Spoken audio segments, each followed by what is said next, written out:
Ni tukio lililotikisa nafsi na kuacha maswali mazito katika jamii. Katika siku za mwanzo za mwezi wa Aprili mwaka huu 2026, taifa la Uganda lilijikuta likikumbwa na tukio la kutisha pale kijana mmoja kwa jina la Christopher Okello alipodaiwa kufanya kitendo kisichoelezeka kwa akili ya kawaida. Inadaiwa kijana huyo aliingia katika shule ya watoto wadogo kwa utulivu na bila ya kutoa shaka yoyote, akajifanya mzazi kama wengine. Lakini nyuma ya ukimya huo kulikuwa na nia iliyoficha giza zito. Ndani ya muda mfupi tu, eneo la malezi ya watoto likageuka kuwa uwanja wa vilio na majonzi baada ya watoto 4 wadogo kupoteza maisha yao kwa namna ya kikatili. Tukio hilo lilizua taharuki kubwa miongoni mwa wananchi, baadhi wakijaribu kujichukulia sheria mkononi kwa hasira kali kabla ya vyombo vya usalama kuingilia kati na kumtia mbaroni mtuhumiwa huyo. Na sasa simulizi hiyo imehamia mahakamani, ambapo juzi kesi ya kijana huyo ilianza kusikilizwa rasmi mbele ya umma. Katika kile kilichoonekana kuwa hatua ya kipekee kabisa, mahakama ya muda ikasimikwa ndani ya hema karibu na eneo la tukio. Mamia ya wananchi walifurika kusikiliza kesi hiyo, wakitaka kushuhudia kwa macho yao namna haki itakavyotendeka. Wapo waliokuja kwa huzuni, wapo waliokuja kwa hasira, na wapo waliokuja kutafuta majibu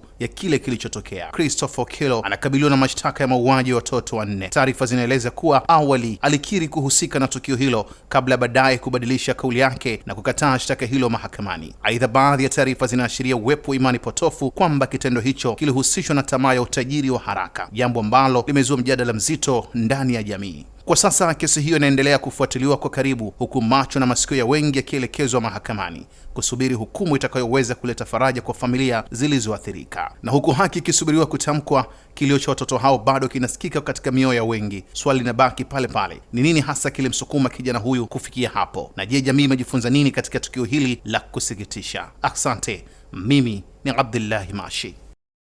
Kishki TV, nuru ya dini yako.